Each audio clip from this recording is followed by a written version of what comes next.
Can we all see my screen? Yes. Okay.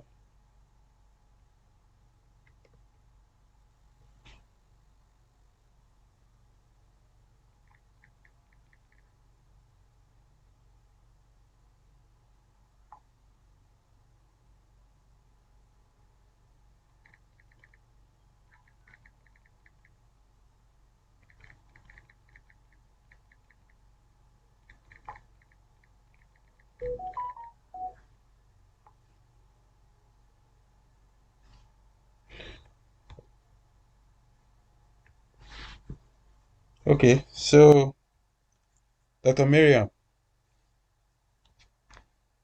Dr. Miriam, are you there? Hi, good evening. Good evening. Good evening, Dr. Miriam. So let us start with you today. A 64-year-old man develops diarrhea, abdominal pain, nausea, vomiting, and anorexia 3 weeks after starting radiation therapy for prostate cancer. Physical examination shows abdominal tenderness. Sigmoidoscopy reveals hyperemia, edema, erosion, and ulceration of intestinal mucosa. Stool and serum chemistries are normal. Radiation enteritis is suspected. Which of the following is most likely the primary mechanism responsible for this patient's intestinal changes?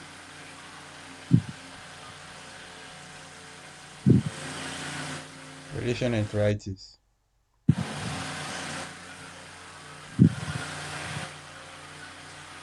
So, the next thing for us to think about is the mechanism by which radiation causes damage.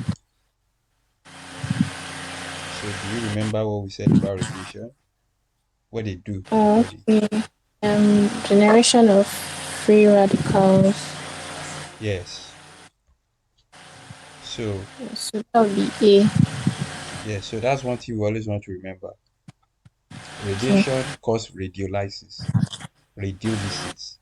Once they get exposed to the body, they can easily hydrolyze the water.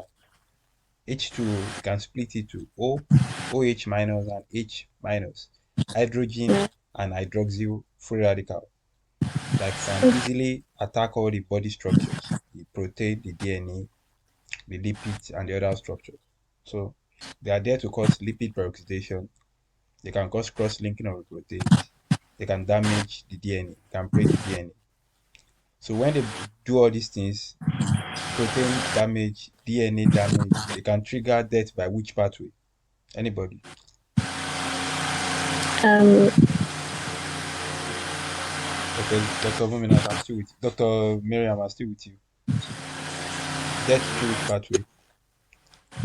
is that the apoptosis? Yeah. Apoptosis. So that is apoptosis. So those cells can now be labeled for death through the apoptotic pathway. So that's the way it works. So particularly all those highly proliferating cells are the ones that are predisposed to having all these things. Cells that are actively proliferating, those are the ones that are multiplying their DNA. So they can easily get exposed to all those free radicals, and the free radicals will cause damage to the DNA. And because of those damaged DNA strands, the cells containing those damaged DNA can be labeled for death through apoptosis. So that is why in someone that's having uh, uh, radiation, this acute radiation syndrome due to overexposure to radiation, sudden exposure to large dose of radiation. One of those things that you are going to notice is they are going to have gastrointestinal problem because the gastric epithelium they are actively proliferating. They can have bone marrow problems, cytopenias, anemia, thrombocytopenia, uh, leukopenia. Then the gastrointestinal tract will be affected too. The skin will be affected. You can have erythema. There's going to be some constitutional symptoms, headache, you know, fatigue, loss of consciousness, and all those things, depending on how severe the stuff is. So don't forget about that. Just remember the actively proliferating cells, gastrointestinal epithelial cells, the skin, the bone marrow, the gonads. Those are those things that you want to remember. So the pathway is generation of free radicals. Okay, so Option B. What is option B talking about, Dr. Miriam? Option B. Atrophy. Atrophy. Yeah. Okay. So, Dr. Zuliat. Yes. So we are with So you. the question is, okay, which of the following is most likely function of the protein affected by these patients' gene mutation? A 4-year-old girl, okay, is brought to the clinic due to inward deviated right eye. Examination shows a pale red reflex in the right eye, left eye. Dilated fundoscopic examination reveals a well circumscribed white mass within the retina. Genetic analysis shows a germline mutation in the patient's cells, leading to the development of the mass, so the protein, activation of receptor tyrosine kinase, conversion of GTP to GDP, opposition of P53 activity, prevention of the G1 S cycle transition. That's my answer. That's the retinoblastoma gene. Okay. Or is it protein? Yeah. Mm-hmm. So, what are you picking? Hmm? I said D. D. Okay. Yes. So this is retinoblastoma. You can see there's loss of the red reflex. Normally, when you shine light, you are supposed to be able to observe the red reflex in the eye. But someone that has retinoblastoma, you don't see that red reflex. It becomes white. You see the white reflex in the eye. So, in addition to that, someone that has retinoblastoma, you are going to find a mass in the eye. So, once you see that, all those symptoms talking about loss of the red reflex, mass within the eye, retina particularly, you know that is likely to be retinoblastoma. And we said that retinoblastoma protein kind of attaches to the E12, preventing E12 to stimulate the G1 to S cycle transition. So if that is stopped, there's no way the cells can divide. So they have growth arrest. That's the tumor suppressor activity of retinoblastoma. But if somebody has a loss of function mutation of that retinoblastoma gene and there's no retinoblastoma protein to arrest E12 again, E12 will readily go to the cell cycle and start, allowing the cells to divide because it will allow for G1 to S progression. From Hex, they can move to G2, then from G2, they can move to M. I hope that we know that the whole cell cycle stuff is tightly regulated. So they have G naught. Those ones that are not actually proliferating, they stay at G naught, they are just resting there. So when proliferation wants to happen or cell division wants to happen, they'll start gathering all the materials that they need. So the interface before the cell eventually divides is what we call the G1, the S, the G2. So M is at the ultra point that they are dividing. That's mitosis. So G1S, G2, they are just interface, preparing for mitosis. So in G1, that's where you synthesize the protein, the RNA, the carbohydrate, the lipid, but not DNA. So by the time you move from G1, you can move to S. So when they get to S, they replicate the DNA. So from S, they move to G2.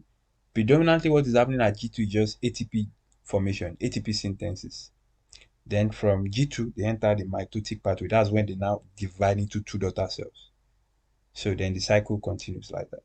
But if something doesn't get to S, there's no way to get to M. So it doesn't divide. So I hope it is clear to us. We should not forget that. So G1 to S to G2 to M. G1, you are synthesizing almost all the stuff except DNA. You are producing the protein, the carbohydrate, the RNA, the lipids. Then it moves to S, where you replicate the DNA. You produce another strand of DNA, many as you want. Then from the S, they go to the G2, where they primarily make ATP to assist with the mitosis. Then they now finally enter the mitotic phase, which is the M phase, where they now divide. So you can have arrest at any point. But predominantly, retinoblastoma cause their own arrest at G1 to the S um, phase. Okay. Dr. Bisola,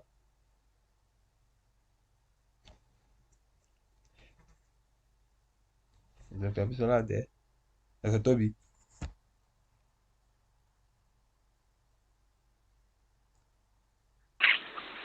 A research scientist injects hepatocellular carcinoma into the liver parenchyma of an experimental guinea pig.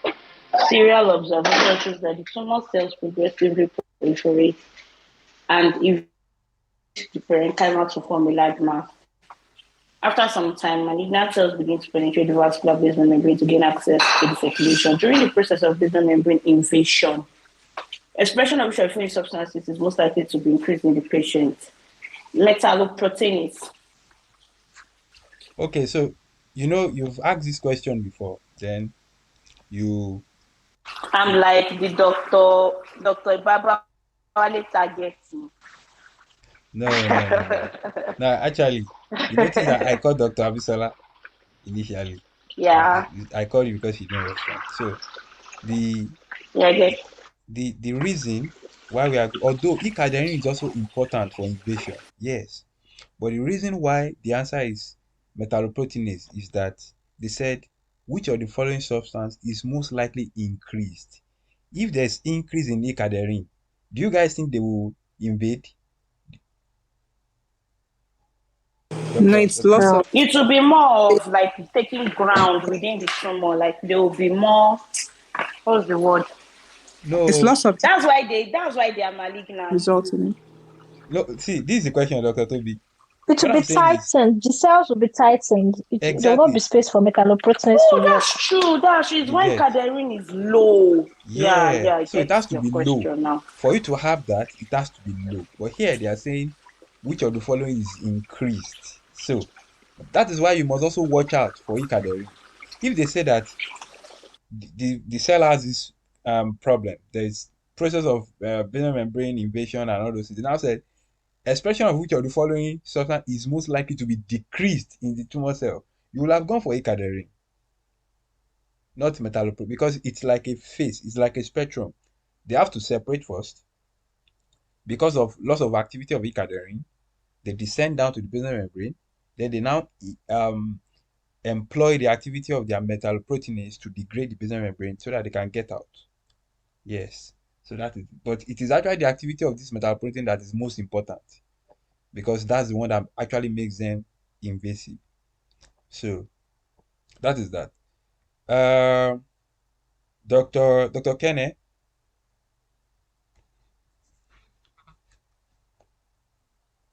Hi, Dr. Babawale. A 45-year-old previously healthy man comes to the office for evaluation of a neck lump. The patient first noticed the swelling a month ago while shaving, and he has progressively enlarged. He has had no fever, neck pain, hoarseness, or difficulty breathing or swallowing. The patient does not use tobacco, alcohol, or illicit drugs. Temperature is 36.7, blood pressure 110/70, pulse this. On physical exam, there is a non tender, firm nodule on the upper portion of the left thyroid lobe. Lab study serum TSH and elevated serum calcitonin levels. Neck ultrasonography shows a 2 cm hypoechoic thyroid nodule with microcalcifications. Fine needle aspiration of the nodule reveals spindle-shaped cells in an amorphous background. Which of the following gene alterations most likely contributed to this patient's current condition? No, I'm wow. so sorry for this long question, Dr. Kenne. It's okay. Well, top of the head, I'm thinking it's this condition you talked so much about, Mhm. follicular follicular something. Is it follicular? We didn't really talk about follicular. Yeah, okay, I talked about follicular, but it's another thing. Look at the hormone that is elevated here. Look at it. Normal TSH, but elevated serum calcitonin. Hmm? Calcitonin. So there's a particular cell of the thyroid, I said secrete this calcitonin. Okay, maybe we did not really emphasize it like that. Yeah, we said the C cells as parafollicular cells. Exactly. The C cells or the parafollicular. Thank you, Dr. Moravia. The C cells or the parafollicular cells, which actually occupies the medulla. They occupy the medulla of the thyroid gland. So, Dr. Kenneth, I'm sure you have your diagnosis already. They occupy the medulla of the thyroid gland. So that means we are dealing with what tumor of the thyroid now? I like the fact that you're sure I have my diagnosis. I'm so sorry to disappoint you, Dr. Babali. No, it's fine. It's fine. So the medullary portion of the thyroid gland. So that is medullary carcinoma. So not follicular now. Medullary carcinoma of the thyroid gland. So uh now so we've known the diagnosis to be medullary carcinoma of thyroid gland. So do you remember the gene that is implicated in someone that has medullary carcinoma? The gene. So we said Again, no, it's okay. I don't. Yeah, so we said that stuff is actually with the neck and the abdomen. Like that, they can have medullary carcinoma of the thyroid, and they can have pheochromocytoma of the adrenal gland. So once you see medullary carcinoma of the thyroid, you are looking for pheochromocytoma. Both of them can come Red, together in a syndrome. is it the red gene? Hello? So, my one. Hi. Red, No. So that is not MEN1. So we said it's actually shared by two red of those gene. syndrome. Hmm? Two of the syndrome. MEN1 stand alone, but the other two they share those two malignancies in common: pheochromocytoma and medullary carcinoma of thyroid gland. Someone is saying something. No, I said the red gene.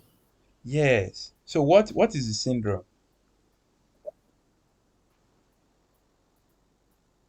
Of what? I didn't get your question. What is the syndrome? This diagnosis. Length 2B. Eh? 2B. It's Yeah. meant to. So it's going to It's be meant 2A. to. Meant to. Yeah, although they are not telling us this person has pheochromocytoma, I'm just asking in case you see pheochromocytoma with it. So that means you'll be thinking of MEN 2A, 2B. Those are And the meant to be. yeah. So the pheochromocytoma and the medullary carcinoma of the thyroid both come from the activation of the RET gene. Yeah, so that is why RET gene is the one that is driving um the MEN 2A and the MEN 2B. So another thing I want to ask in this question, please, I want us to pay attention. They said fine needle aspiration of the nodule reveals spindle-shaped cells in an amorphous background. Do we know what they are talking about there? In an amorphous background, what is that? Amyloid. Yeah, Amyloidosis. yeah. Amyloid. And we remember that calcitonin is one of those what? Amyloid. It can form an amyloid protein. When it becomes excessive, it can become misfolded and it will start depositing in amyloid pattern. So once you see amorphous, we should be thinking of amyloid proteins. Those are the ones that appear amorphous. Once you see that statement, amyloid should come to our mind. So that is one thing I want us to remember about calcitonin from the medullary cells of the thyroid gland. Yeah. Okay. So ALK, activation of ALK. Do we remember what we said about that? From the name, we said we can even Long adenocarcinoma. yes, long Long adenocarcinoma. adenocarcinoma. Long adenocarcinoma. The MEN1, I think we just the only thing we said about MEN1 is just the fact that it's from a tumor suppressor gene. Menin 1. Menin1, exactly. That's the only thing we said.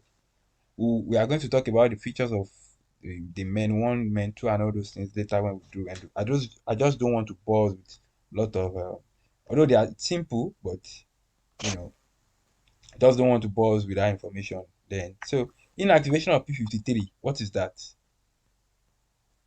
What syndrome? Lipframeni Yeah, syndrome. Liframeni. And Lipframeni what syndrome. is about Liframeni? What do we see? Sabla, brain, the Sabla. sarcoma. Yeah, Mhm. we have the breast and is it the breast and the bone tumor? Mm-mm. Then we have You the see, Dr. Zuli, I breast. said it that day. I Hey, said some of us will say the bone. I said some of us will say bone. I said the only breast way you and can remember, brain, brain, yes. brain, brain, So just breast and brain. look at the way it follows. After the head, Yeah, the breast is the one that comes in. So brain breast and and the brain. breast. Mm. Then the Yes. S is the sarcoma. The leukemia, Then what's the L? adrenal, L, lungs, Lung and the adrenal, leukemia. Yeah, and the lung and the leukemia. leukemia. Yeah, Then yeah. A is A what? is the adrenal, adrenals. Adrenal. So once you see that Yeah. in a question, once you see that in a question, you know that they are talking about Lee-Fraumeni syndrome. And we should be careful that that stuff can be inherited. So you might see some component in the relative. If someone might not have all the tumor. You know, it's very rare for someone to have all those tumor in a single body. No. But once you are seeing them giving you history of, okay, the mother had adrenal tumor, the sister had leukemia, and the person himself had, or herself rather, had a breast cancer. Marrying all those things together, it's more likely to be from Sabla, from T53, more than BRCA. Yes. So you don't fall for that trap and be picking BRCA because okay, maybe the person is having breast and BRCA is involved in breast. But you have to consider the other histories they are talking about. The sarcoma in the mother, the adrenal in the, so it's more likely to be leishmania because it can be genetically transmitted. Okay. Um, this is another one. Dr. No, Dr. Moravia. Is Dr. Moravia there? Yes, I am. Okay. Okay. The going on is looks like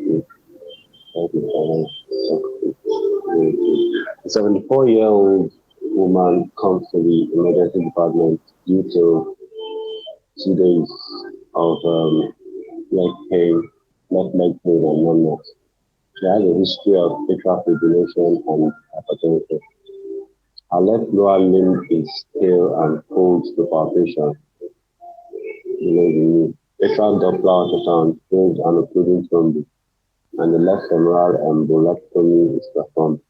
Post procedure, dorsally steadies and posterior tibial pulse with some palpable. Okay. Several hours later, the patient begins to experience severe left calf pain. On repeat examination, the left calf is swollen, tense, and tender, and the pain worsens with dorsiflexion of the left foot. The distal pulses are also absent. Physicians suspect injury of the diffuse muscles in part due to overproduction of reactive oxygen species. So, which of the following enzymes is most likely to help neutralize this toxic molecule? Okay, neutralize peroxide dismutase. Yes, that's very correct. So if it's not superoside dismutase, what else do you want to pick? Or what else do you want to look out for? Myeloperoxidase? No. Myeloperoxidase Okay, you will help mean you okay, generate. okay, Hmm? Catalyst. okay. Yeah, Catalyst. okay, Catalyst. yeah. What else? There are three. We mentioned three that day. That stuff also works like catalyst. It also works like catalyst. They both Can I said operate. GCS? What is G and glutathione Yes. Glutathione. reductase? Peroxidase. Peroxidase. Yes. Actually, glutathione reductase can also help. Hmm? But it's the one I'm actually talking about now is peroxidase. So glutathione peroxidase can degrade the hydrogen peroxide. Catalase can degrade the hydrogen peroxide. Superoxide dismutase can convert the um, superoxide to hydrogen peroxide so that the catalase and glutathione peroxidase can now degrade the hydrogen peroxide to water. So those are those things about the free radicals. You're going to say something about myeloperoxidase. Yes, myeloperoxidase can help you generate free radicals. How? Because All right. your myeloperoxidase can combine chloride with what's it called? with hydrogen peroxide to generate the Hydrogen hypochlorite, peroxide. which they will use to kill off those. So it's part of the oxidative burst. Your Yeah. myeloperoxidase, superoxide dismutase, then the NADPH oxidase. Okay. Yes, this is So what's another the answer? So, Dr. Babali, So what's the answer? superoxide dismutase. Superoxide dismutase. Yes. So superoxide dismutase is both involved in generating and neutralizing. That is it. Because if it can help convert not really generating but participating in the oxidative burst to generate hydrogen peroxide. Because if you want to neutralize your free radicals, you must take them first to hydrogen peroxide so that the other two, which is catalase and um, glutathione peroxidase, can now degrade that hydrogen peroxide to water, which is a neutral form that is non-toxic. But if you don't have an enzyme that can help you convert all the free radicals to hydrogen peroxide, there's no way you can degrade them. So it's like a sequence. So all those free radicals, particularly superoxide, will be converted to hydrogen peroxide by superoxide dismutase. So the hydrogen peroxide can now be acted upon by catalase and the glutathione peroxidase, splitting it through water and oxygen. So that is it. So that's why it's important in neutralizing. Okay, because I wanted to ask why not NADPH oxidase, since it helps also in production of reduced glutathione. No, no, this is oxidase. This is not NADPH only. This is NADPH oxidase. So that one is actually converting oxygen to superoxide. If it's NADPH only, that's a different thing. That's not an enzyme. That's like what do you call it now? Like something like a reducing agent.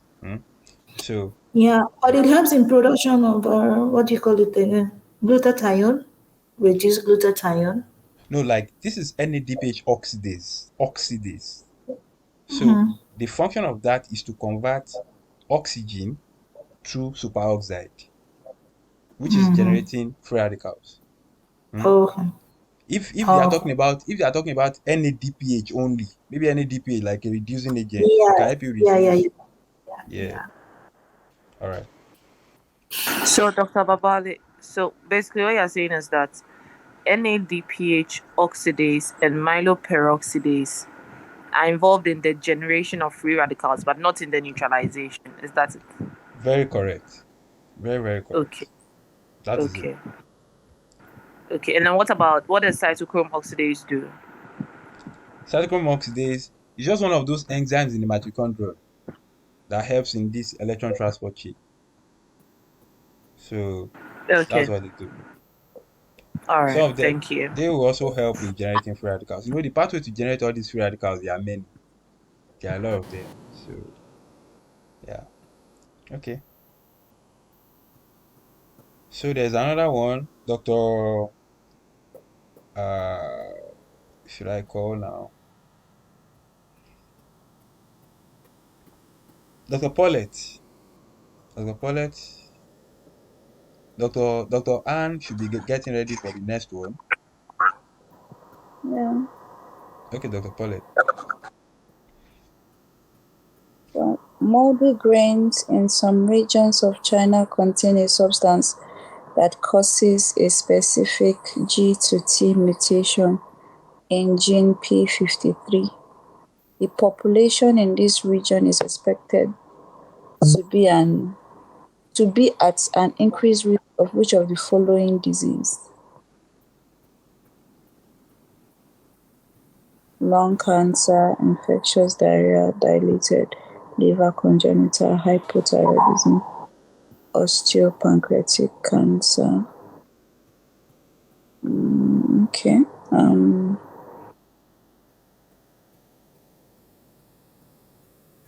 Moldy It grain. must happen. What comes to mind? We are storing grain. So we said it that day. When you store grain, there's something that will grow on those grain. Dr. Paulette.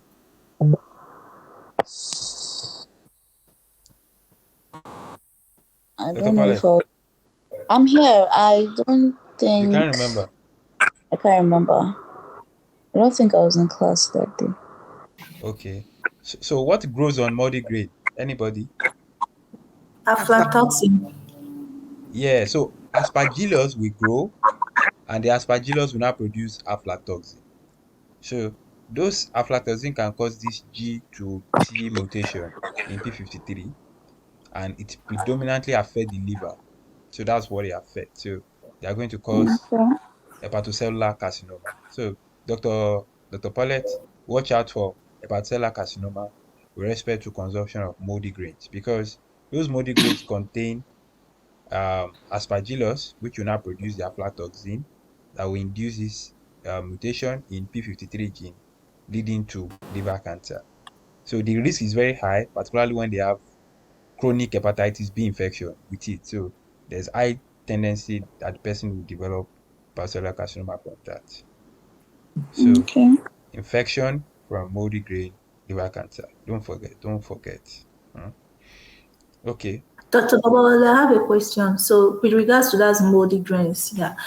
And they said more like in peanuts, like fresh ones, fresh peanuts that are granules. Okay. Is when you eat fresh. So my question is, if you boil these granules, are you still at risk of being infected or consuming these aflatoxins? Wow. Well, I'm not too sure, but I feel that if you boil it, there's tendency that you denature those toxins because they are protein. So there's tendency that it will be denatured, but I'm not really particularly very sure about, you know. But that's why they just say you avoid. It's best you just avoid it. It's just the best to avoid it. Okay. Yeah. All right, doctor. So, okay, Dr. Han. Before I call Dr. Antonia, Dr. Han, Dr. Han, are you there?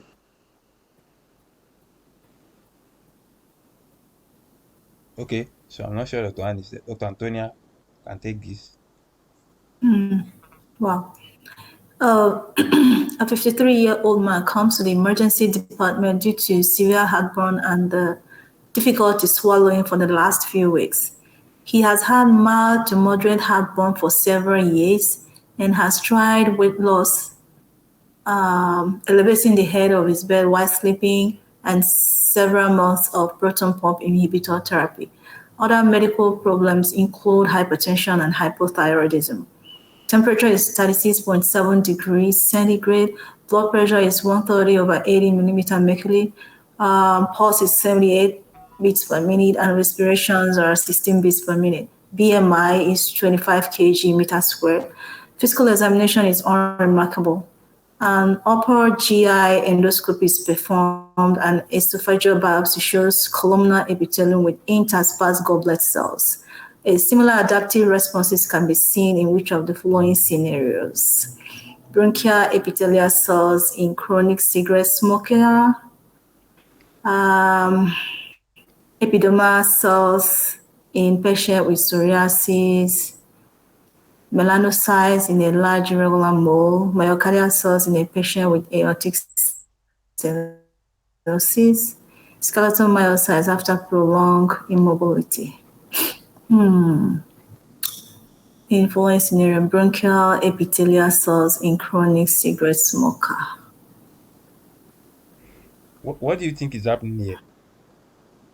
That's a metaplasia. That is metaplasia. That's Barrett's esophagus.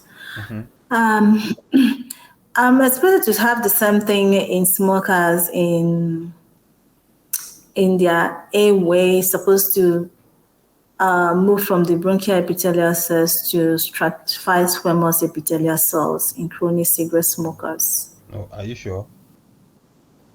Should it be from people that are smoking? They're exposing their pseudostratified.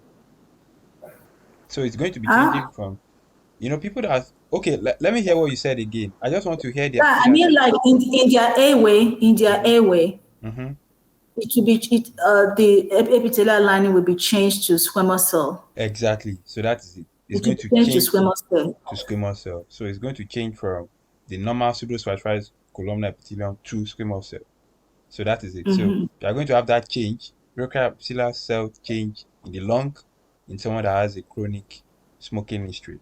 So all the other ones that you are seeing, they are most likely in keeping with maybe dysplasia or hyperplasia. Let's look at epidermal cells in patient with psoriasis. That one is hyperplasia. By the time we are doing dermatology, we see that melanocyte in large, though in a large mole. So mole is more like a. So what is a mole? When we're giving those terminologies, so we mentioned nevus and mole. What did we say about it? It's a benign tumor of the melanocytes. Exactly. So that's like a benign tumor already of the melanocytes. So myocardial cell in a patient with aortic stenosis. What is that? Myocardial cell in a patient with aortic stenosis. Anybody? Hypertrophy. Hypertrophy. Hypertrophy. Skeletal myocyte after prolonged immobility. Atrophy. Atrophy. So atrophy, hypertrophy, maybe like dysplasia here, leading to the benign cancer. Then hyperplasia for B. Then A can never cause atrophy. A can never cause hypertrophy. A can never cause hyperplasia, but it can cause metaplasia. So the bronchoepithelial cells in someone that is smoking chronically will undergo metaplastic change from their normal pseudostratified to a stratified squamous. So that is it. We can say that this is a metaplastic change because when we did the esophageal biopsy, we are seeing columnar epithelium interspersed with goblet cells. What you are supposed to see in the stomach, in the esophagus. No, you should not have that in the esophagus because the esophagus should be stratified squamous, not columnar epithelium. So that is why Dr. Antonia made that use of metaplasia. Very important. So, Dr.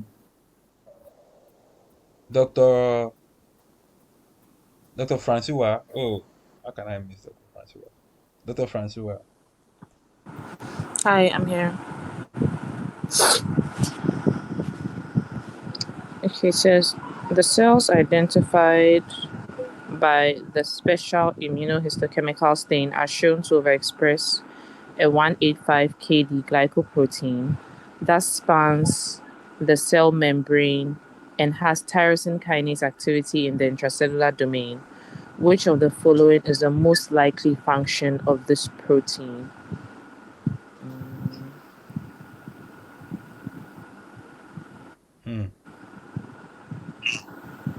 So tyrosine kinase activity. Wait. That is supposed to. There's supposed to be a part one, right? Yeah, there's supposed to be a part one. I thought so maybe okay, exactly. Let's go to the part one. All right. So it says a 36-year-old woman comes to the office after she noticed some lumps under her arm while getting dressed. Okay. She says she feels fine and has no other symptoms. Her medical history is significant for hypothyroidism. Family history is negative. On physical examination, BMI is 24. Breast exam shows non-tender left axillary lymphadenopathy. The patient is sent for an ultrasound-guided biopsy, and microscopy of the tissue specimen shows clumps of cells that have positive immunohistochemical staining for cytokeratin. Okay, so these cells most likely belong to which of the following lineages? That should be epithelial. Fantastic. So if it's I'm not sure I really emphasize this mesenchyma, but let me leave that.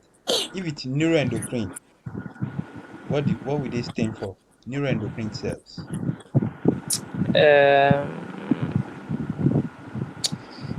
It's escaped me. I know that if you see it in the option, you remember. Yeah, exactly. I know. Okay, so that is chromogranin synaptophysin. Yes. Yeah. Yes. Somebody, Dr. This is already taking it to S100. What did you say? So don't forget S100 is what all these neural crests do. So S100, neural crest, melanoma, schwannomas, then the Langerhans cell histiocytosis. Don't forget, but neuroendocrine, your chromogranin, and your synaptophysin. Combine both of them together. So, mesenchyma, because I'm not sure I emphasize that, that's vermectin. Yeah. Then for muscles, what did we say? For muscles. Not destiny. Desmin, yes. Desmin for muscle. So desmin for muscle, cytokeratin for epithelial, neuroendocrine, your chromogranin, your synaptophysin, your vimectin for mesenchymal, your S100 for neural crest derivative, your glia fibrillary acidic protein for anything that is from the astrocyte, like astrocytoma or a glioblastoma. What else did we mention? I think that's almost everything. Yeah, PSA for prostate, PSA for prostate, PSA for prostate. So all these lymphoid will be depending on the lineage, what you are staining for. If it's T cell, you are staining for CD3. If it's B cell, predominantly CD20. Yeah. So that's that about myeloid. Like they stain for myeloperoxidase. When you are looking for myeloid cells, you have to look for myeloperoxidase. They have high expression of myeloperoxidase. Yeah, myeloid cells. Myeloid cells. All those neutrophils, those macrophages and all those things. That's why they can kill organisms by using their myeloperoxidase.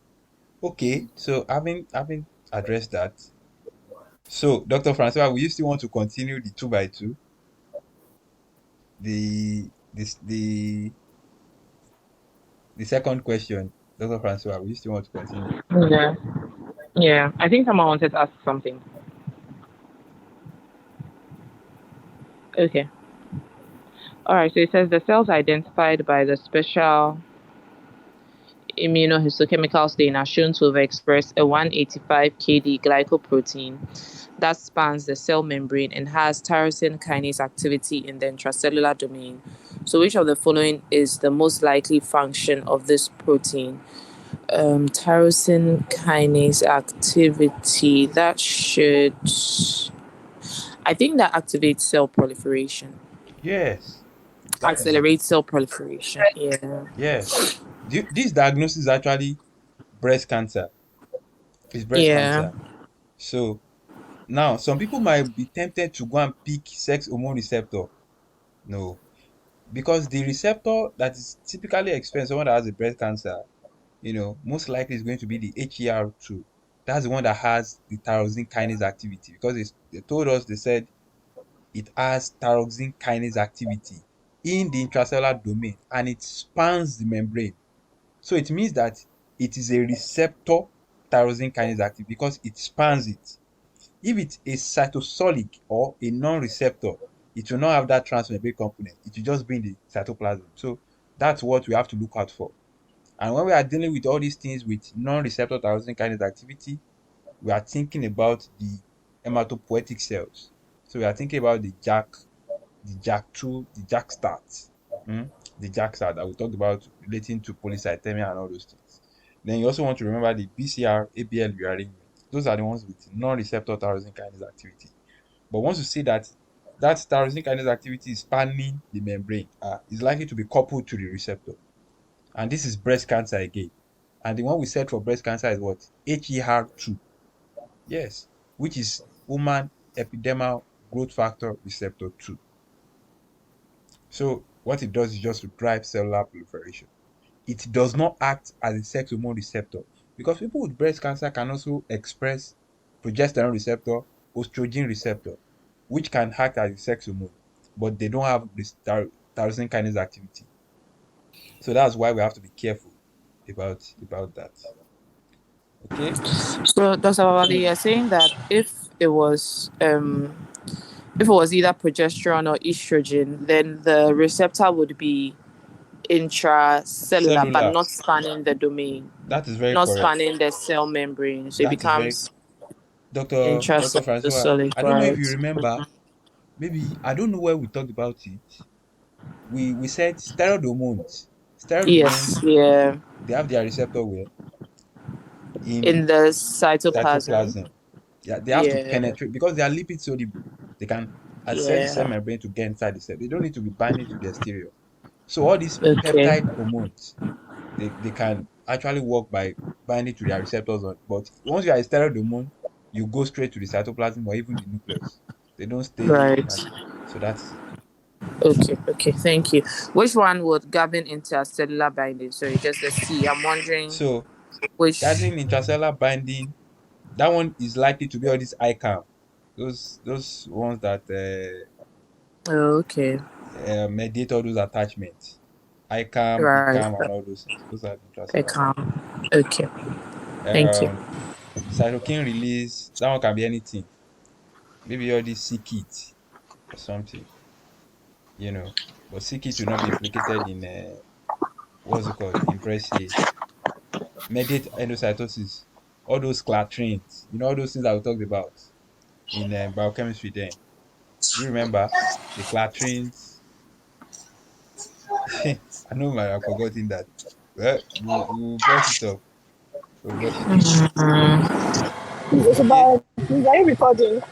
Yes, I am. Is that Dr. Precious? Okay, thank you. Yes, thank you. Oh yeah, Dr. Precious, take this one if you are less busy. Wait, Dr. Babali, sorry, Sorry. please. What did you say was I'm the answer to outside. that question? Oh, sorry. What was the answer to that question, please? This second one. Accelerate cell proliferation. Okay. So And what we said about the thyroid hormones is that they go intracellular straight. they They go don't stay on intracellular the. straight. You get it. They Okay. go intracellular Okay. straight. They go All intracellular right. straight. Yes, that's very All correct. right. Thanks. Mm. Uh, Dr. Precious, are you free? No, I'm in transit. No. Okay. Uh, that means we have to start again because I think we have called almost everybody.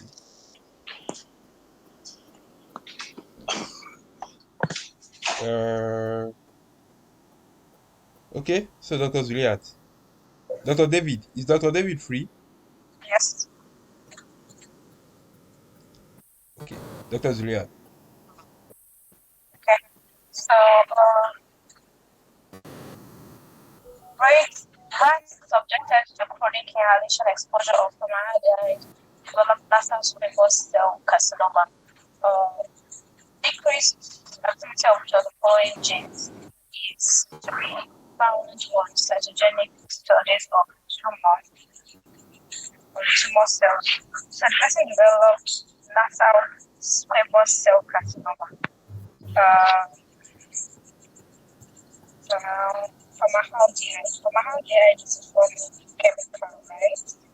Mm-hmm. So you can only palm it when you look at the options. So just go through the option.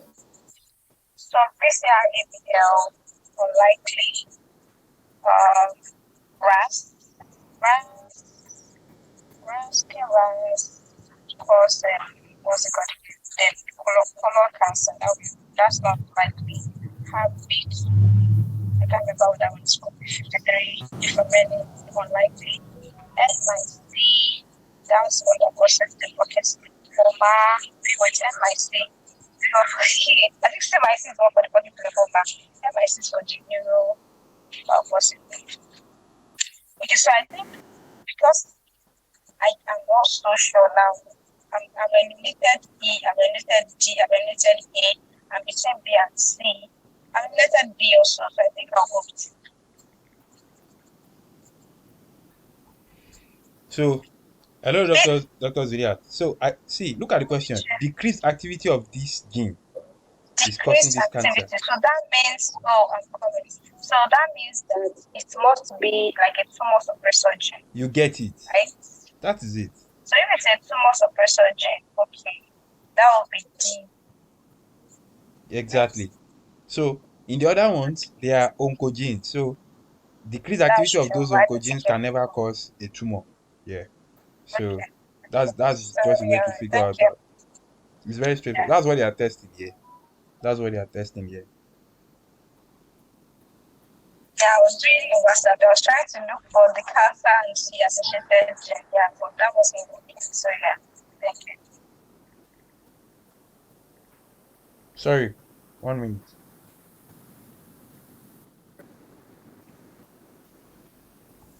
Okay. So I think that one is clear to everybody. I think it's clear to everybody. Okay. Um, so this is another one again. Just have to be very careful with this question. It's not hard, but we might actually fall victim for the. So let's just be careful. Just giving it. Doctor Dilly, is Doctor Dilly free? Okay. Um, Dr. Dr. Paulette.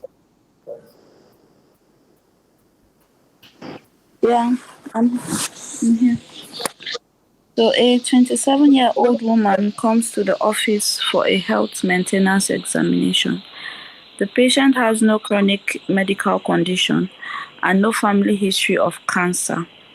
She has had several sexual partners and take oral contraceptive for birth control. Vital signs are normal. Physical examination, including pelvic examination, is normal. A pap test is performed and revealed a squamous intraepithelial lesion that tests positive for human papillomavirus. The cervical biopsy is performed and reveals a low-grade dysplasia. Which patient's lesion from cervical malignancy? Okay. They said abundant mitosis, disordered maturation, loss of cell polarity, nuclear abnormalities, pleomorphism, and reversibility of changes. I think it's the reversibility of changes. Very easy. Very easy. Low grade dysplasia. That's what you expect. So, of course, all the other ones will be present in the malignancy. Yes. But what will separate a low grade dysplasia from a malignancy is what? Reversibility of changes. You can reverse the changes in low grade dysplasia. You can never reverse any change in malignancy. So once you see that, that should be pointing towards low grade dysplasia. Okay. Um, Dr. Kenneth.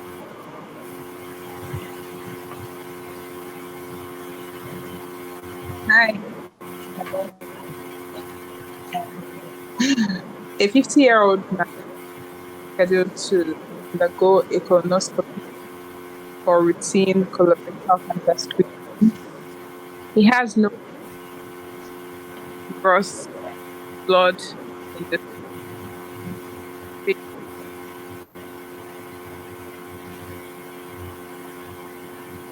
Has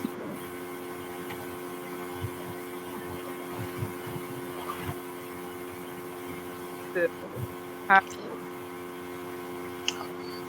Is it just me that is not hearing Dr. Kenny clearly?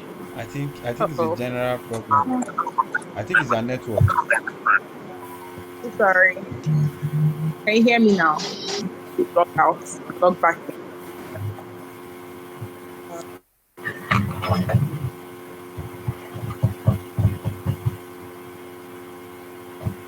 Also, Dr. Olushola, I don't know if you, because it's like there's some interference coming from your end.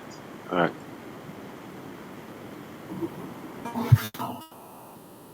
Hello. Can you hear me now? Yeah, it's a lot better. Okay, thank you. Okay. A 50-year-old man is scheduled to undergo a colonoscopy for routine colorectal cancer screening. He has no abdominal pain, gross blood in the stool, constipation, change in stool caliber, or unintentional weight loss. He also has no family history of colon cancer.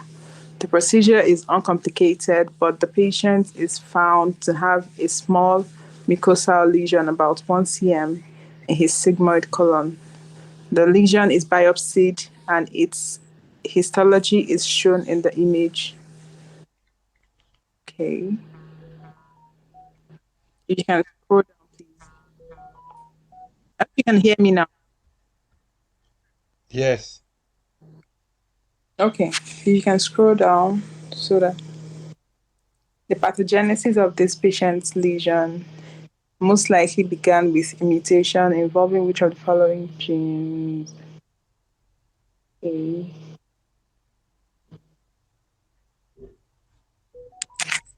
Why I'm asking these questions that I didn't even I didn't pay attention in the class. Anyways, So this is looking like what? Do you know what this is? This histology Um, that look like G or the these case. are like polyps. Mm-hmm. So, like, which of those G's did we talk about then? Okay, maybe We're not paying attention then. Nah. So we said it that 100% it causes colon cancer. 100% causes colon cancer. That once you see once there's a problem with that gene, there's colon cancer. But from that, they can cause something before they cause cancer. They can cause adenomatous polyp. So these are those polyps that we are seeing here. Okay. So the gene involved in that, I don't want to say this answer. Yeah. So APCG has the adenomatous polyposis coli gene. So once you are seeing all these adenomatous polyps, which can later progress to cancer, you want to think of problem with APC. It's a tumor suppressor gene. So once it gets knocked off, there's overactivity of the beta-catenin pathway. So there's a overactivity of the beta-catenin WNT pathway. So those ones will now drive the tumorigenesis. APC can cause adenomatous polyps, which will now present in almost 100% of cases to colon cancer. That is it. We said DCC is deleted in colon cancer, but it doesn't cause polyps. No, it doesn't cause. In fact, there's something we call the adenomatous carcinoma sequence. That is how a normal LD colon can go to a carcinoma of the colon. We'll talk about that one when we get to GI. But just to give a short summary, there's a sequence by which a normal colon can pass through before it gets to a GI malignancy or a GI carcinoma. So first, that normal colonic cell, they can have a problem with APC. So when there's a problem in APC, it might not initially form this adenoma like that. They can become hyperproliferative, just be proliferating. So we call that one colon at risk. They're just hyperproliferating. They're just everywhere. Then after some time, another mutation can happen after APC. So that mutation can involve the KRAS. When there's a KRAS mutation, it will take them from the colon at risk or a colon that is hyperproliferating to an adenoma. So there's a benign tumor now. There's a benign tumor, adenoma, not carcinoma yet. So from that KRAS mutation, another mutation can happen again, which might involve either T53 or DCC. So when there's a mutation from T53 or DCC, that adenoma will now transform to a carcinoma. So that's what we call adenoma carcinoma sequence. So from a normal state, they can have the APC mutation that will take them to colon at risk, colon that is hyperproliferative. So from that colon at risk, they can acquire mutation from the KRAS, which will take them to adenoma.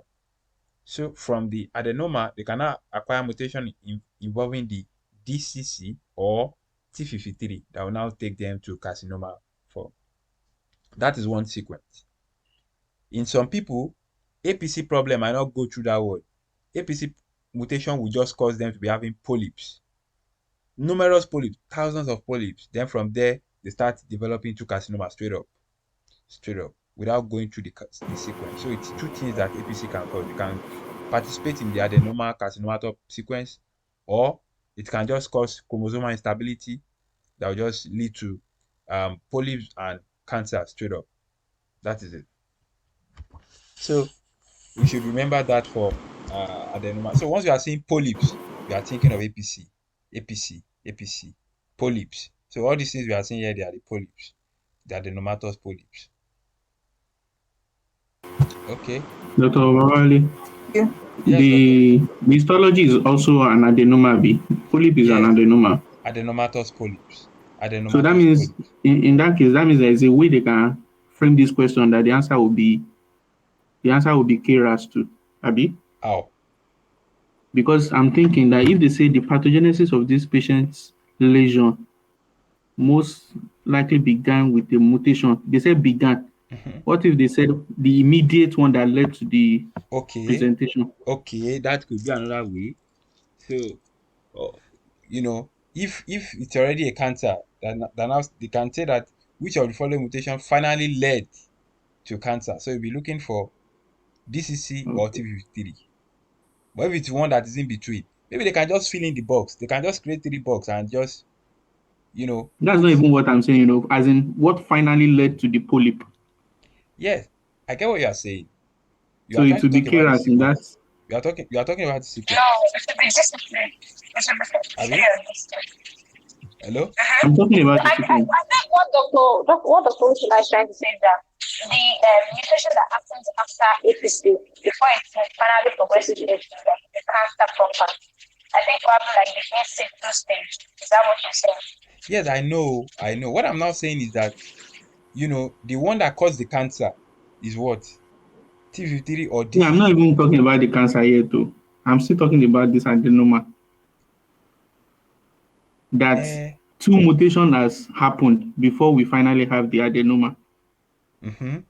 And the one that is And causing the the adenoma, earliest is APC, while the last was the KRAS, from what you said.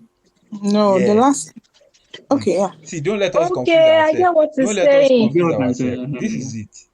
Because I've seen a question on KRAS before that KRAS was the answer. So I was wondering what was the Yeah, the sequence. question on KRAS. Sorry, let me just step in. The question on KRAS was about the gene, the mutation that caused the lesion to move from small adenoma to large adenoma. So I think in the explanation, they said that the APC gene would lead to the formation of the adenoma. Then the KRAS would lead to the change from small to large adenoma. Then the what's the last one again? DCC or TP53 The would P53 and DCC. Okay. adenoma to adenocarcinoma. So I Yeah. think that yeah.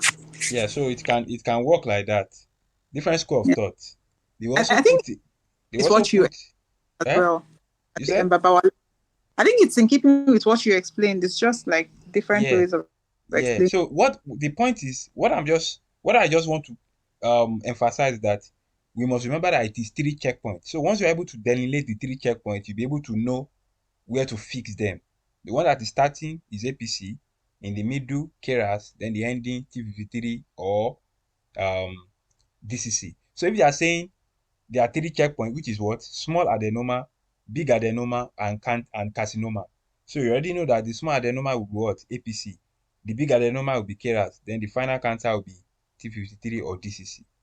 If they are not putting small or big adenoma, if they are saying colon at risk or hyperproliferating colon, that's APC, adenoma, KRAS, carcinoma, TP53 or DCC.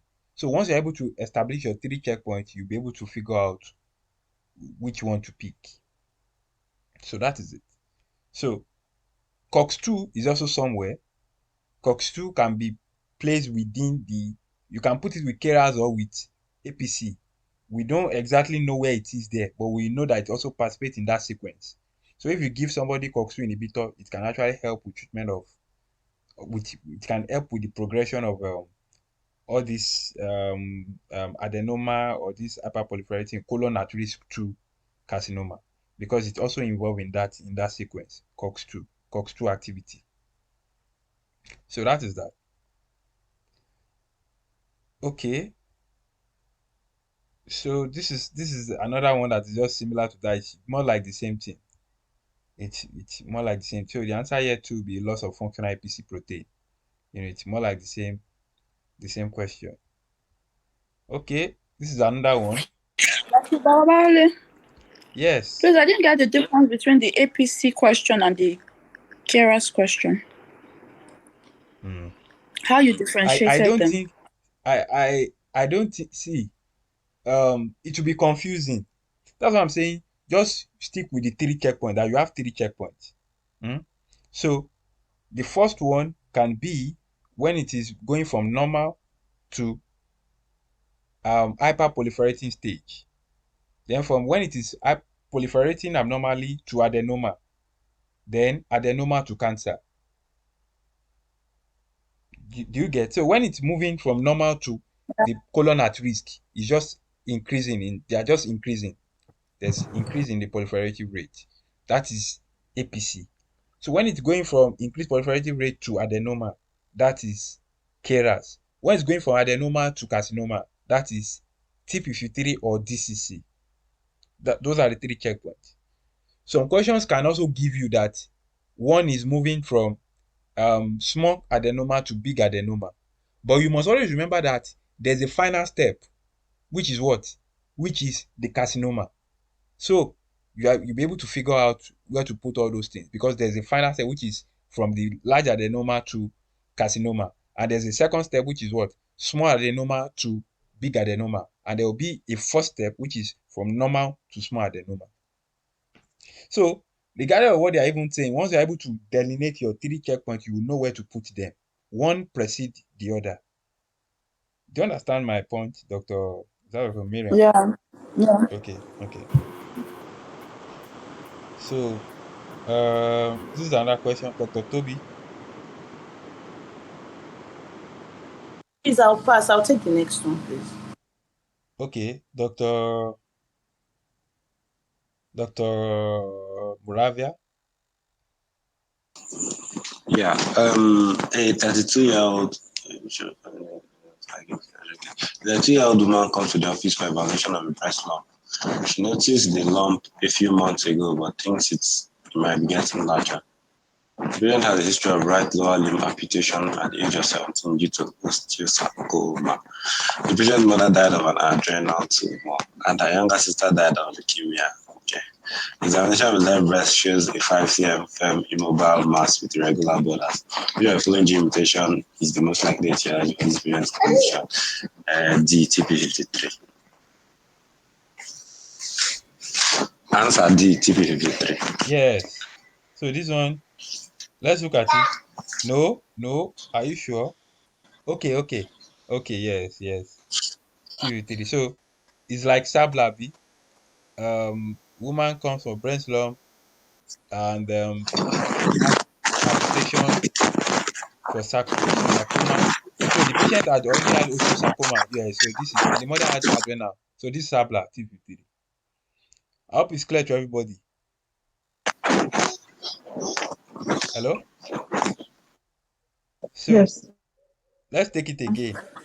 A 32-year-old woman comes to the office for evaluation of breast lump. She noticed the lump a few months ago because she thinks it's getting larger.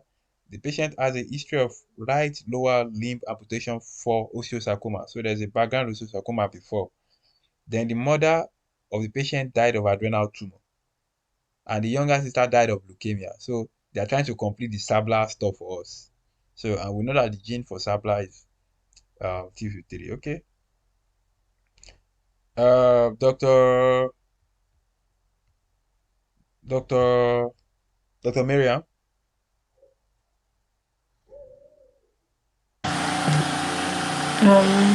Overexpression of which of the following markers is most likely to be associated with aggressive disease in this patient? A 47-year-old woman, Gravida 2 para 2, comes to the office after noticing a pea-sized lump in her right breast while taking a shower. Her medical history is significant for 3 years of cigarette use during her 20s. She underwent infertility treatment and IVF for both of her pregnancies. The patient has no family history of breast or ovarian cancer. A clinical breast examination confirms the presence of a firm, fixed nodule in the right breast with a small patch of overlying puckered skin. Mammogram findings are highly suspicious for malignancy, and needle biopsy reveals infiltrating ductal carcinoma. The right mastectomy and axillary lymph node dissection are scheduled. Overexpression of which of the following markers is most likely to be associated with aggressive disease in this patient?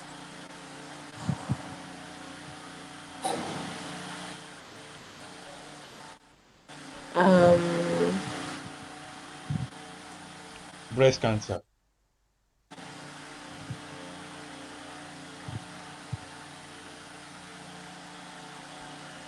There's a receptor we said. Once you see it, you think of breast cancer. I don't know. I wasn't in class. Is it B? No. Ha. Has to. Yeah. Has to. Yeah. So the HER2 receptor, HER2 receptor, it's most likely to be aggressive. Once you say HER2, and it's one of those things that you see in someone that has a breast cancer. The one for estrogen receptor and progesterone, they are not as aggressive as HER. All those ones, once you give them the anti-estrogen or anti-progesterone, it can take care of those ones. But your H2R, you need to give them trastuzumab, like a monoclonal antibody, to help them, and it is very, very, very, very aggressive. Aggressive. Yes, H2R, breast. Always remember that for breast. H2R2 receptor, breast. Actually, that's one of the lecture I listened to. They said a history of breast cancer in somebody who has no family history of breast cancer. If there's no family history of breast cancer, ovarian cancer, BRCA1, BRCA2 is cancelled. So if that person develop a breast cancer and is very aggressive, then it's HES2. It's always HES2. Yes. So that's another pointer. So thank you for that, Dr. Anthony. All right. So Dr. Okay, Dr. Francois, Dr. Baba, when you are ready for me. are you back? Are you back, Dr. Toby? Yeah. Oh yeah, take this. A 46-year-old woman comes to the office due to a sore throat for the past 3 months. The examination, she's found to have an enlarged operated left tonsil and a firm, non-tender, non-mobile left neck mass. Patient undergoes biopsy of the tonsil. Pathology is consistent with squamous cell carcinoma. Further analysis of the biopsy shows the expression of viral genome proteins. The following most likely predispose the patient to develop of this malignancy. I'm not supposed to ask this question because we did not talk about it. Okay, but do you want to Is it not EBV? It's not EBV. No, it's not EBV. Nasopharyngeal cancer. See, no, this is not nasopharyngeal. This is like squamous cell carcinoma of the Squamous cell oropharynx. now. Squamous cell. Yeah, see, this is squamous cell of the oropharynx, most likely. That has gone to the pharynx posteriorly. It's not HPV. Yeah, HPV. So this is HPV. This is HPV. HPV, yeah. So what now predisposed him to development? So is it not going to be a tumor suppressor gene? RB. So that's what I'm saying. Is it not RB? Yeah, it's RB, but we did not explain the mechanism. We did not. So we've done RB now. RB. Okay, so how? Yeah, explain. Okay. Oh, E6, E7, Nabi? Yes. E6 something. Okay, exactly. Okay. We've not done it. E6, E7. Actually, biochemistry, they actually listed those organisms that like this thing, this part of surgery we want to talk about. P53 for E, and then something for P. I can't remember now. Yes. So HPV. Okay. P53 for E6. Then RB for E7. Yes. That's very correct. Yes. So that's the way human papillomavirus works. So I think we are going to talk about it somewhere. I can't remember where it is now. I can't remember where it is. I think it was in biochemistry. There was, I think, Are you sure it's in biochemistry? Are you sure it's in biochemistry? No. We've done biochemistry now. We'll not talk about it. Yeah. It is somewhere. What did you not see the pathway? No, okay. So HPV will express through oncogenic protein E6, E7, E6, E7. E6 is the one that will go and bind to T53 and neutralize it. So you just remember that the one that is the way I used to figure it out is E6 is the lower one. It binds to the bigger one. I know that T53 is bigger than RB. That's what they are spelling. T53 looks longer than RB. So now not to mix it up. So E6 binds to T53, E7 to retinoblastoma. So it will bind to them, it will inactivate them, then they cannot do their function. So that's the way human papillomavirus can cause malignancy. Yeah. So the way I learned it is that E6, E7, P is before R. So PQR. So P6, R7. Do you get? So if that would help someone. So that's how I learned it. Thank you. So you always have to go back. But seriously, which part of the book is E67? Funny enough, I don't know. I don't know because it's not It's a reproduction. I remember. It's a reproduction. It's a I reproduction. was about saying it. I was about saying it. Yes. It's a reproduction. Yeah. So I was not just sure. You know, those things are. Okay, that's true. So this is in reproduction. We are going to come across it again in reproduction. So when we see BRAF, what are we thinking? BRAF. BRAF, malignant melanoma. Melanoma Very what? sorry, Melanoma Melanoma what? Malignant melanoma, long adult carcinoma. Every cell leukemia. So should it be decreased activity or increased activity, or which one? For BRAF. Increased activity. Increased activity. Because BRAF is a what? Is an oncogene. The proto-oncogene. Yeah. Okay. Now this is one good question. I like this question. Doctor, what am I going to call for this question now? Dr. Francois. I think I called Dr. Francois the other Dr. Babawale, what is the answer of the last question? That's is retinoblastoma associated protein. Decreased activity of retinoblastoma associated protein. It will neutralize retinoblastoma. So that is it. So the associated protein we are talking about is likely to be A12. So there's no A12 again to sorry. It's not that. It's not A12. But that's just what it does. It just neutralizes retinoblastoma. Retinoblastoma will not be able to work. A12 is another thing. Yeah, so Dr. Antonia, just watch out for retinoblastoma blocking with respect to E6 from hello? Sorry?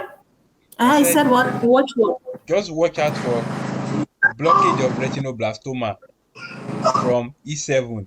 E7 is an oncogenic protein that is released by the HPV. Hello? So I'm hearing. E6 is another oncogenic protein that is released by HPV. E6 will neutralize TP53. E7 will neutralize retinoblastoma. Okay. So that is it. Yeah. But it says decreased activity of RB associated protein. It says decreased activity of when it RB neutralizes it will not be activated. Yes. It said decreased activity of RB associated protein. So if it releases the oncogenic protein, Dr. Antonia. If it releases the oncogenic protein 7, it inhibits RB, right? Yes. It inhibits RB. It inhibits RB. If it releases 7, it will inhibit RB. If it releases 6, it will inhibit TP53. TP53, yeah. Because that's what I'm saying. So if that protein is, how can it be decreased activity of RB associated protein? It's supposed to be an increased activity because it is an increased activity. Now inhibit RB. That's what is no. See, this is it. Dr. Antonia, protein. RB is a tumor suppressor gene. RB. I know RB is a. You people are not understand. I know RB is let me make this clarification. Sorry, we don't need to argue about it. Let me just tell you. RB is a gene. Retinoblastoma is a gene. And it codes for a protein, which is retinoblastoma protein. Do you understand? That is a protein that is associated with the RB gene. Do you understand? RB is a gene which codes for a protein. This guy is not neutralizing the gene. He's actually neutralizing the protein. Because the what they are releasing is what? E6. E6 is an oncoprotein. E7 is an Mm-hmm. oncoprotein. Both of them will Mm-hmm. neutralize proteins. What are these proteins? T53 protein, retinoblastoma protein. So Okay. forget about this associated protein. They are just saying a protein that Yeah, is no, what? that's you've cleared it. That's what I want to understand because I was kind of confused. These associated. So Okay, that's fine. So, Dr. Doctor, Wale, yeah, sorry, Doctor, just to add something to the previous question, I feel like even if you don't know the specific answer for this about the oncoproteins, okay, basically with the concepts that we've learned, right?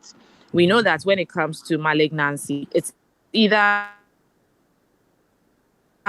decreased activity of tumor suppressor genes over of the proto-oncogenes. When you look among all these, BRAF and RET are proto-oncogenes. So obviously their activity has to be increased. yes, So it can't be A or C. okay, And BRCA and MEN have to be decreased. So it can't be D or E. Do you yes, understand? So I mean, it's just a smart way of like, even yeah, if you don't know the specific answer, you know, just applying that to the question. yeah, very correct. So it's just to actually be sure, in case maybe the options don't go in that kind of way, you know, just to be sure what you are picking. Of course, So, of course. yeah, of course, that's the logic that we use to bail ourselves out from that, what's it called? That formaldehyde question that they were testing. All of them, they are all oncogenes. The only one that's a tumor suppressor is T53. So that is another way to look at it. Thank you, Dr. Francois. Okay, so I called somebody. I can't remember who I called now. Please, who did I call? I called somebody for this question. You called me. Okay, Okay, so let's see. all right. It says a 68-year-old man comes to the office due to persistent back pain for the past several months. Okay. He's a retired veteran and has not seen a doctor for many years. He smoked a pack of cigarettes daily for 36 years. BP is 145/85. Pulse is 88 and regular. Cardiopulmonary examination is unremarkable. Abdomen is soft and non-tender. There is focal tenderness over the 10th rib and L1, L2 vertebral region. Neurologic examination is normal. Radionuclide bone imaging reveals increased activity in multiple vertebrae and ribs corresponding to the patient's painful areas. Routine radiographs show sclerotic lesions matching the bone scan areas of increased uptake, okay, which are highly suspicious for metastatic cancer. Which of the following additional findings is most likely to be seen in this patient? Okay. So basically, you're describing metastatic CA, sclerotic lesions. Areas of increased intake. Increased uptake. Okay. Okay, uptake rather. Right. So hematuria and polycythemia. Let me see. RCC. I'm coming. So B is for multiple myeloma. Okay. C, lung mass and elevated parathyroid hormone-related peptide. Lymphadenopathy and B cell. So that's follicular. Yes, true. It should be E, nodular prostate and elevated PSA. Nice. So why are you because it's picking likely that? that he has a prostate. So I mean, so based on the history, and then let me explain. Okay, so I know that typically prostate CA tends to metastasize to the bone, and then it causes osteoblastic lesions. And then given this patient's history, so the age, and then the cigarette smoking, yeah, Okay. that's basically why I picked that. Okay, but you know that even if you are looking at cigarette smoking, you will have gone for RCC because cigarette smoking can predispose them to. You will have gone for even option C. What is diagnosed for option C? You didn't say that. Lung mass and elevated parathyroid. That should be lung cancer. Yes, of course. Which one of them? I don't know whether it's small cell or non-small cell. I'm not Small sure. cell. Small cell, okay. Dr. Zuli, small cell. Small Square, cell. squamous. No, Squamous. Sorry. What is it? so That Hey, is Dr. squamous now. Juliet, you're coming to bail me and you're bailing me with Sorry. Dr. Zuli, squamous the cell. code for Okay. our small cell is AA. AA, small cell AA, the two A's. ACTH and What's AD. that? ACTH and Okay, so AD. small cell AA. Okay. ACTH and AD. Then it is only squamous cell that secretes parathyroid hormone-related peptide, which causes the hypercalcemia that they have. Squamous. So now what gave it away to be Mm-hmm. CH is that you were able to see sclerotic lesion with areas of increased uptake. It means that Right. that met is blastic.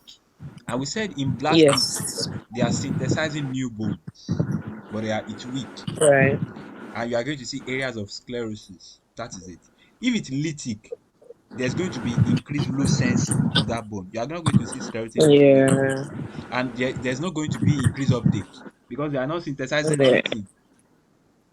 Yeah. So that is it. So once you see sclerotic lesion, you know that is likely to be what's it called? Actually, no. This forget about that uptake. That uptake is different. That uptake is just talking about the fact that malignancy is there. So it's this sclerotic that we need to focus on majorly. So once you say a sclerotic lesion, it means that those lesions are blastic. They actually use that term simultaneously. So you see sclerotic or blastic, lytic or lucency. So all the other ones, they will be lytic. That's it. Renal cell is because you only have two blastic, prostate and what? They're actually more than two, but the ones we were talked about. We said prostate is Squamous cell. blastic. And what? It's not small squamous. cell. Small cell lung cancer. And small Then cell. I'll show And you. small cell. You can see that small cell is not here, but they put squamous there. So all the non-small cell, they are lytic. Multiple myeloma is the number one that I even said that once we see multiple myeloma, that's the number one lytic. Option B. Renal cell is also lytic. If there's colon there, it will also be lytic. So that's Breast inco. breast is being in between. Breast is mixed. So we have to pay attention to those patterns. Okay, so I think we'll be ending soon. Let somebody just take this question, this one first, so that we can get ready for our prayer meeting. So how come Dr. Abisola is not here now? Okay, Dr. Zuliat. Dr. Zuliat wants to jump at it. I know that Dr. Zuliat wants to. Okay, No. I'm Dr. sorry, I'm not Abisola. even. Yeah, Dr. Zuliat wants I'm to not jump at your available question. now. I've taken it away from her, Jerry. Wants to jump. What kind of thing is that? I'm not around you, Miss Laurent. Anyway. Is it that network is not good that you are trying to shy away? Just tell us the truth. We understand. Is that network is not good? I don't want to share again. Let me take it. Okay. An 18-year-old man is evaluated to an 18-year-old man is evaluated due to 3 months of lower extremity pain. The pain is persistent and present both day and night. He has no fever, chills, or history of leg trauma. Imaging shows an expansile lesion on a distal femur. Surgical resection is performed, and the specimen is shown below. Okay, you can see the specimen. Okay. So, mutation of which of the following genes is most likely responsible for this? So, look at the genes.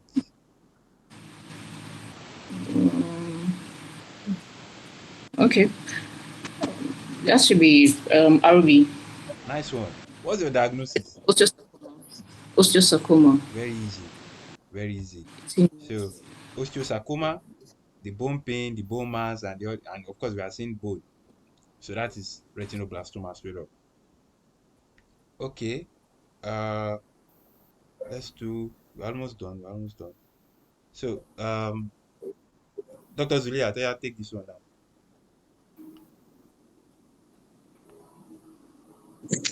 Okay, let me try.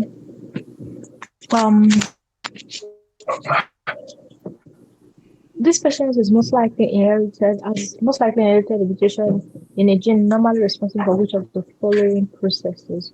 Okay, so this patient, 28-year-old woman, came to the physician after finding a lump in her right breast. Her mother died from ovarian cancer at the age of 34, and her aunt died from breast cancer at the age of 32. After appropriate workup, she is diagnosed with breast cancer. That's like BRCA. BRCA is DNA repair damage, DNA repair impairments. I think I'll go for B. Yes. So that is BRCA, breast cancer. Yeah. So there's also history of ovarian cancer. The aunt also died from breast cancer. So that's likely you can connect that with BRCA mutation. And the function of BRCA gene is to initiate DNA repair. So that's very easy.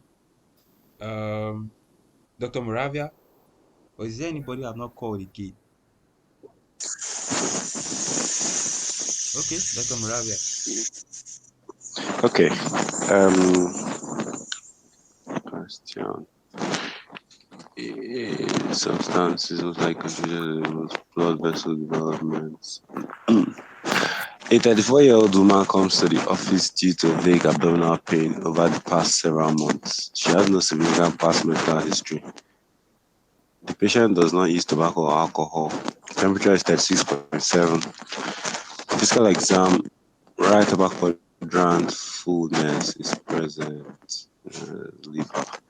Abdominal imaging reveals a dense liver mass. Angiography shows a well-demarcated, highly vascularized, small surrounded normal liver parenchyma. Okay, so which of the following substances most likely contributed the most to blood vessel development in this patient's tumor?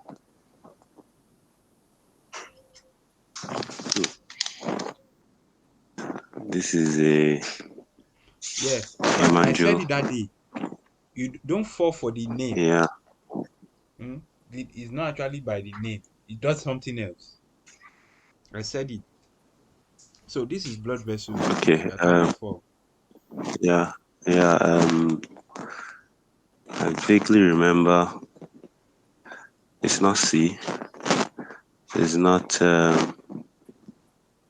Is it interleukin 1, interleukin 6, and no, but those ones are another thing entirely. Blood vessel growth. I'm going to go for, is it FGF? Just go for your mind. Go for your, fibroblast growth factor.